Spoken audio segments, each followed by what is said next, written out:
What's up, everybody? Josh Armijo here. I hope everybody's doing good and WAN stuff. I'm here today to do something a little different and a little unprecedented. I'm going to be doing a video response. I haven't done one of these types of videos in a very long time, but I felt that this particular video was something worth doing and talking about here for you guys. Recently, my very good friend Elliot over at EQPTV has been on a little bit of a miniature resurgence, making some brand new videos and talking about things that are very crucial and important to him. And one video that he brought up was 10 albums that will always stay with you. Something that really could mean a lot of things. It could mean an album that you really truly love, something that holds sentimental value for you, something that you love so much that you would never want to part with it.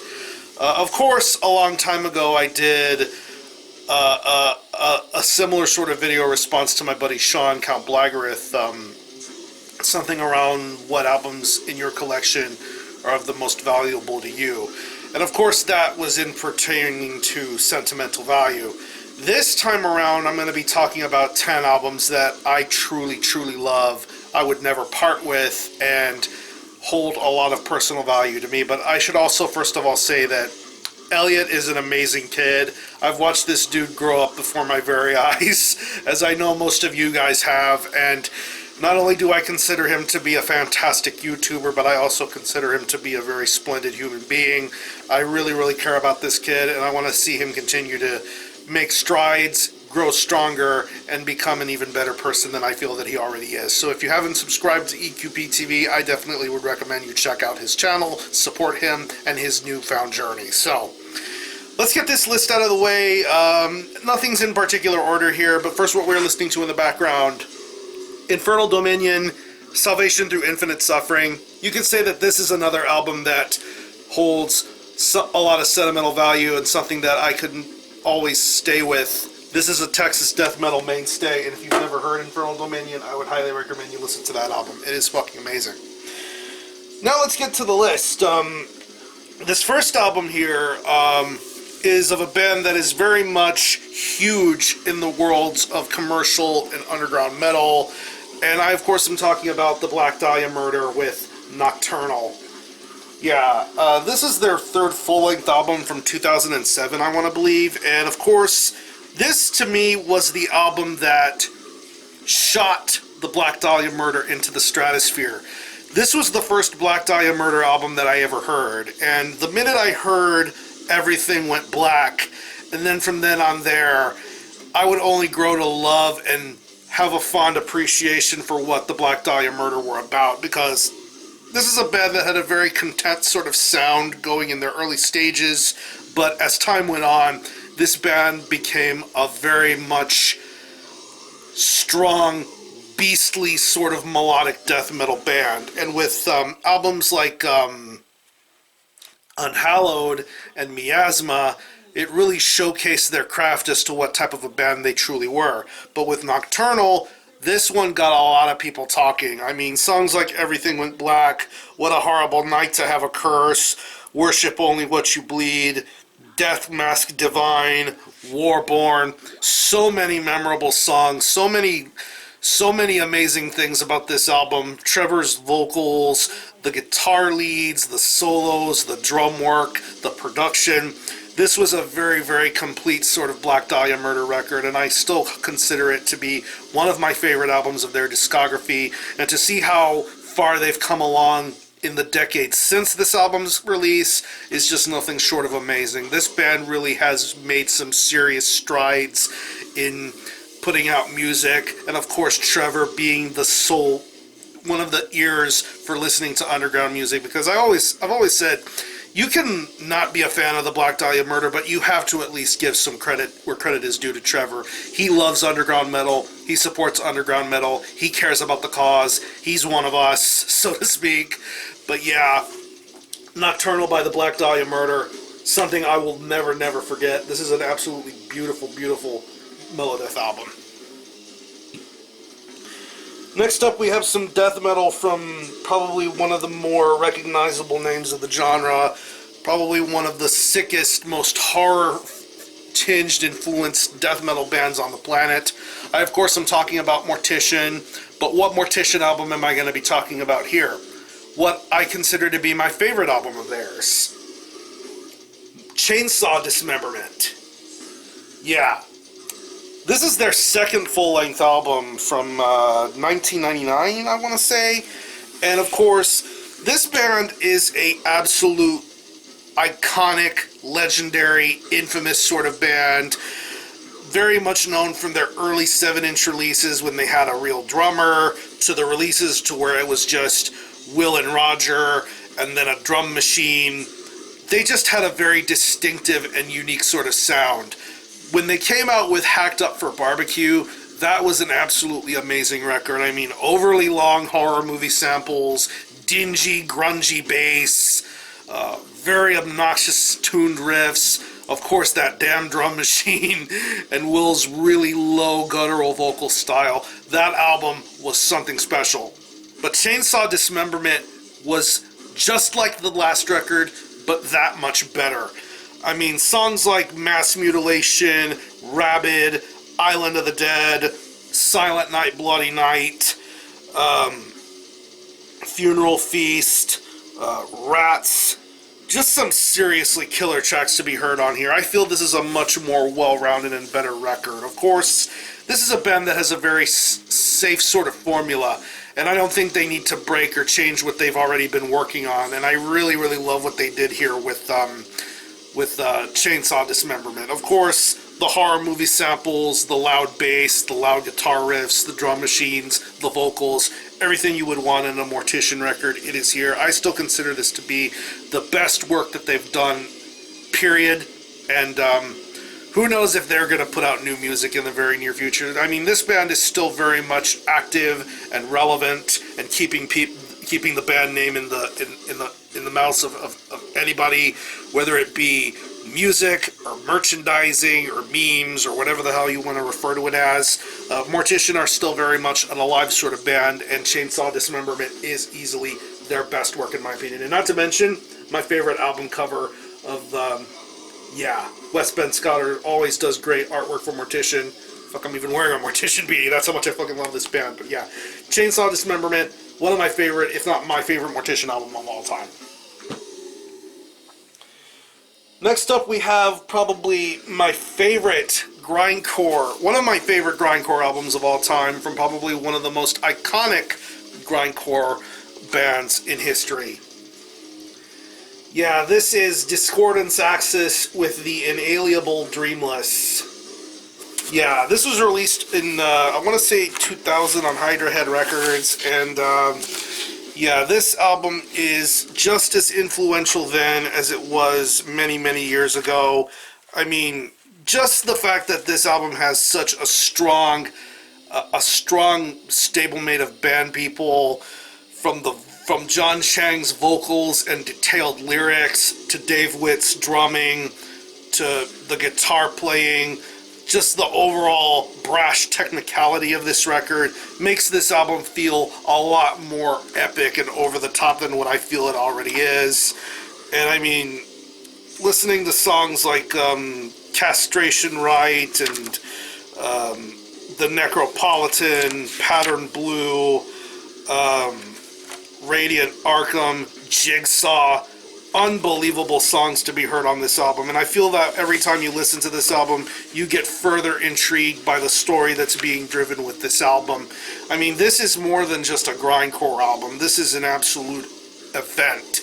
It's beautiful in its storytelling. It's weaving with its musical instruments.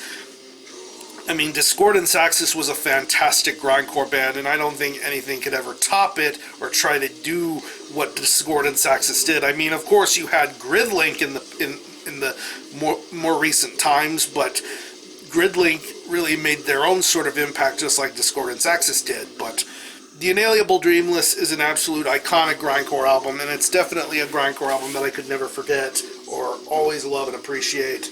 But yeah, if you haven't heard The Inalienable Dreamless by Disintegration Axis, this is a goddamn masterpiece. From one of my favorite grindcore albums of all time to the album that I feel a lot of you associate with me probably more than anything. And yeah, of course I'm talking about Tomb of the Mutilated by Cannibal Corpse. Their third full-length album from 1992. I'm not going to say too much than what I've already said a million bazillion times about it, but if in case you happen to not know, this is my favorite album of all time. This is the album that got me into extreme metal. I would not be half the metal fan or lifer that I am today if it wasn't for Tomb of the Mutilated. This album really raised the bar for a lot of other metal bands to follow in terms of vocal style, drum play, guitar riffs, songwriting, and of course, lyric writing. Probably some of the most fucked up lyrics in Cannibal Corpse's existence, going routes and going paths that I don't think any other death metal band would ever want to go or even try to go before, after, or since then. This is a fucking masterpiece of an album. Hammer Smashed Face, I Come Blood, Addicted to Vaginal Skin, Entrails Ripped from a Virgin's Cunt, Beyond the Cemetery. I mean, every single thing about this album still holds up perfectly. This album does not leave my turntable or my stereo. I'm always listening to this album at some point during any sort of week. This is really that big of an influence on me in my enjoyment of extreme metal, and I really applaud Cannibal Corpse for continuing on in the sort of paths that they have over the last several years, and I really am excited to see them continue forward with their musical style and sound. Of course, this era is different from what Cannibal Corpse are doing now, but I still fucking love it anyway. But yeah, Tomb of the Mutilated, favorite death metal album of all time, favorite metal album of all time, period, and you know the rest. Fucking love this album. Up next, we have some more, we have another piece of crazy black metal to talk about here, and of course this is probably one of the more iconic albums from one of Finland's greatest and finest bands. I, of course, am talking about Impaled Nazarene with Ugra Karma. Yeah, this is their second full-length album, and of course this was their follow-up to Tolkormt Nors Nors Nors. Of course, I would come to love and appreciate other albums in the Impaled Nazarene discography, but this was the first album that I ever listened to of theirs. This was the first piece of merchandise that I ever purchased from this band. Of course, I placed an order through Hell's Headbangers. I believe one shirt was missing, so they offered to replace it with something. And the shirt that I wanted to try out was the shirt that had Ugra Karma on it. And I really enjoyed that album cover. Of course, later on finding out that that wasn't the actual album cover art, this was somewhat of a replacement. I had no idea, but whatever. I think it's fucking cool. But as far as the album itself, I think this is an absolutely crazy, psychotic piece of Finnish black metal. Of course, you know, that's the story of what Impaled Nazarene are all about. Songs like Goat Eyes, The Horny and the Horned, Chaos Goat Law, Soul Rape, Cyber Christ. Just some seriously wild and over-the-top sorts of stuff going on here with this record. But out of everything that Impaled Nazarene has put out, this is the one album of theirs that I go back to probably more than any other record of theirs. And the more I listen to it, the more I love it. And I sort of wish that they would have reissued this with the original artwork, because I feel that it honestly fits that much better. I mean, I like the new artwork too, but still, this is where I feel Impaled Nazarene excels. But yeah, classic Finnish black metal from Impaled Nazarene with Ugra Karma. Fucking masterpiece. Speaking of classic black metal, we're going to get into some controversial territory for this next one.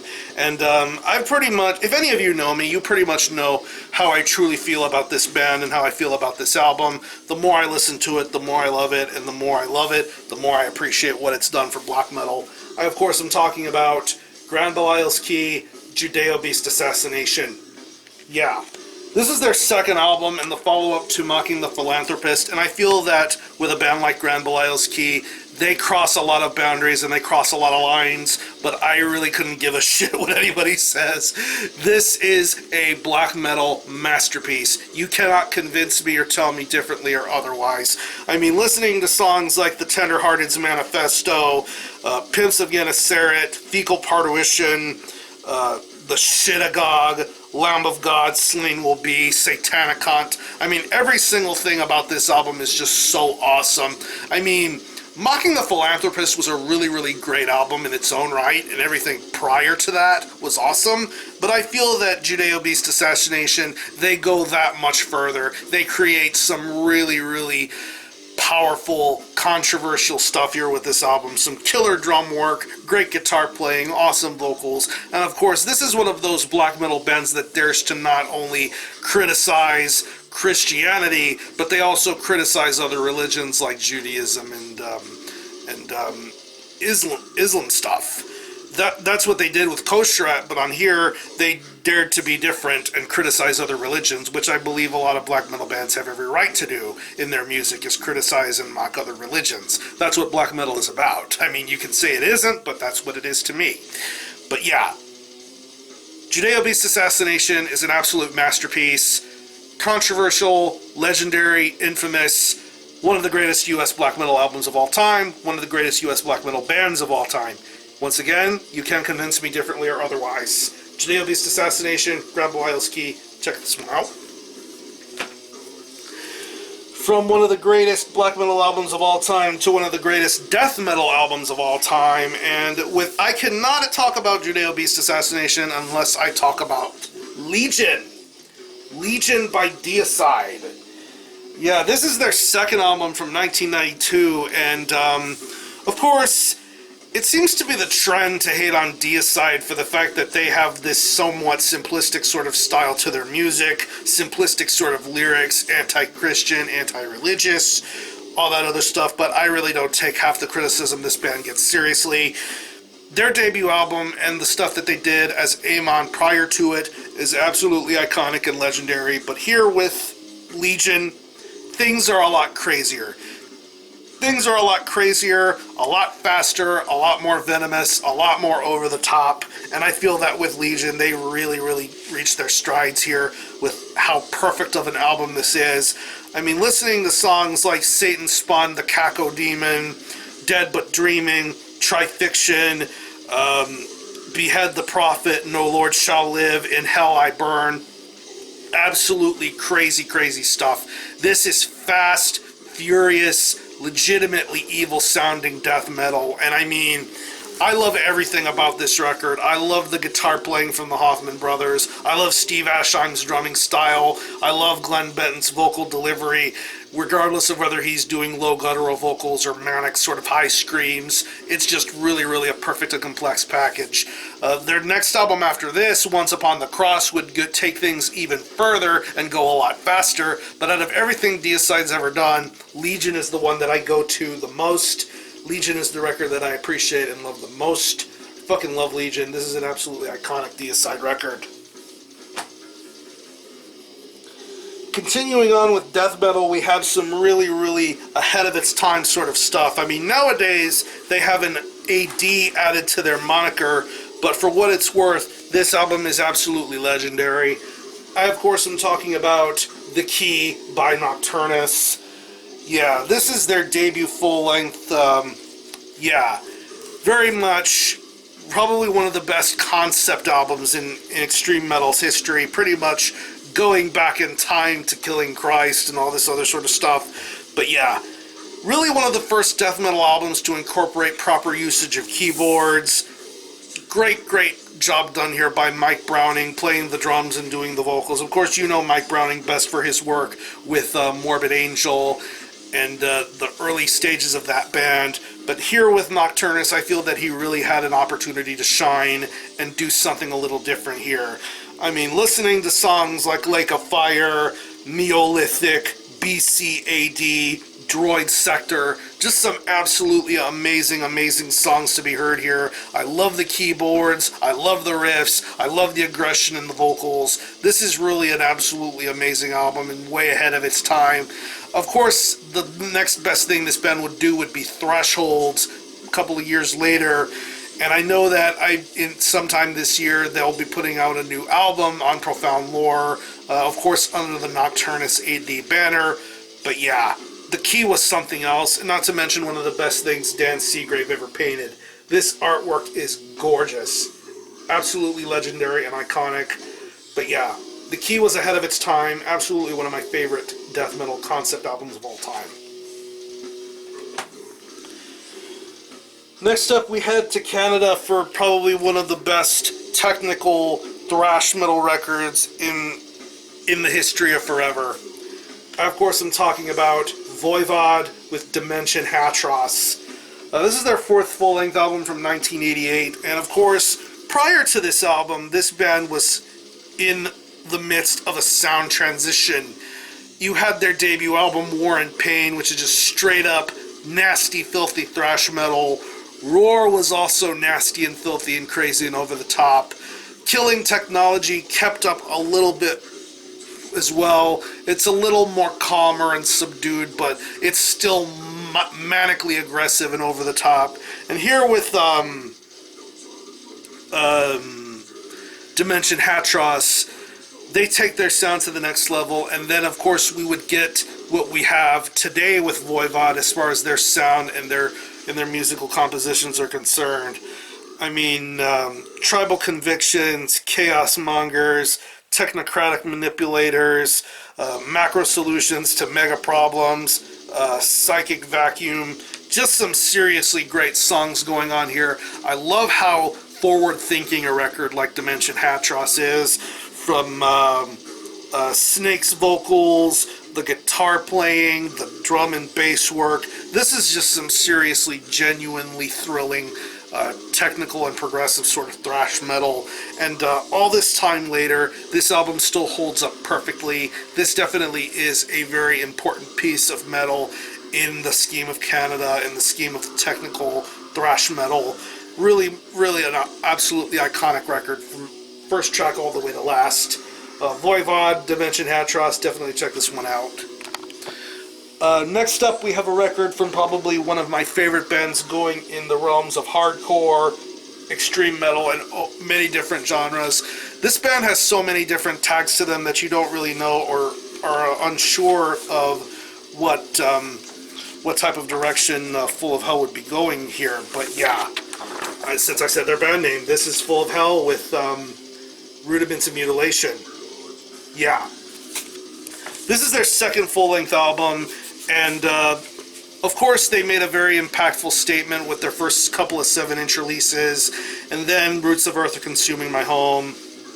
And then I feel that with Rudiments of Mutilation, they not only got better with their sound, they completely changed the game with their style of music. It's just really, really special and unique stuff. I mean, listening to songs like Throbbing Lung Fiber, Thy Vessel Deserted, The Lord Is My Light, just some seriously amazing music being created and done here, from the vocal work of Dylan Walker, to the drum work, to the guitar playing, to the bass work, the inclusions of experimental stuff, the noise stuff.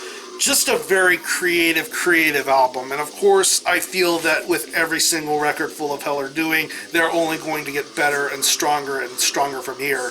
Of course, this band has shot themselves up to becoming a favorite band of mine in general, and some of my favorite human beings in general. But Rudiments of Mutilation is an iconic album, and I definitely feel that it is holding up very, very nicely in comparison to some of its contemporaries. But yeah, I cannot wait to hear and see more stuff from Full of Hell for many more years to come. But yeah, Rudiments of Mutilation, absolutely iconic record. And the last record here is going to be from a band that is also very much popular in the eyes of commercial metal fans and so on and so forth. And this is, of course, during the era in which they still had some really nasty, gross things going on for them. And of course, I'm talking about Cattle Decapitation with Humanure. Yeah, this is their third full-length album from 2004, and I believe this is their second release on Metal Blade Records. And of course, this is one of the many things that I was introduced to as far as listening to Cattle Decapitation was concerned, and this was one of the very first orders I placed on Discogs, I should also be honest and say.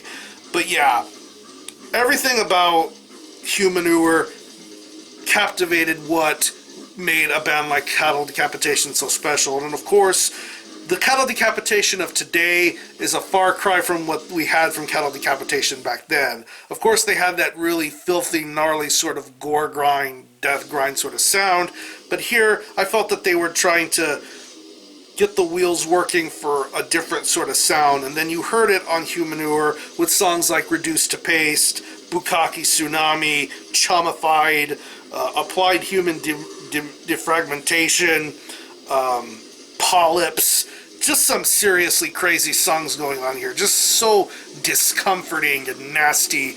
Travis Ryan's vocals are completely one of a kind. The drum work on here is very good. The guitar and bass work is very solid. Yeah, this is easily, to this day, one of my favorite Cannibal Decapitation records. Definitely one of the best in their discography, some of the best songs in their discography, and probably one of the best album covers in their discography. Really nasty, over-the-top shit from Wes Ben Scotter. Very legendary stuff. And yeah, if you haven't heard Humanure, I definitely would recommend you check it out and listen to them. This is definitely an important album in Cannibal Decapitation's discography, and definitely worth paying attention to. But yeah, those are the 10 albums. Those are 10 albums that would always stay with me no matter what. I feel like I'd be hard-pressed to say that there's probably more than 10 albums that could stay with me, because I love a lot of shit, but I wanted to just pick 10, so that's what we're going to do here. I'm going to leave you some links in the description box to EQPTV's channel and the original video in question. If you have heard any of these albums, what are your feelings on them and how do you feel about them? What are some albums that would stay with you no matter what? What albums hold that special sort of sentimental value to you as a music listener? This should be for some interesting conversations. So yeah, I'm going to conclude this video. Thanks a lot for watching. Thanks for checking out my channel. Until the next time, Armijo out.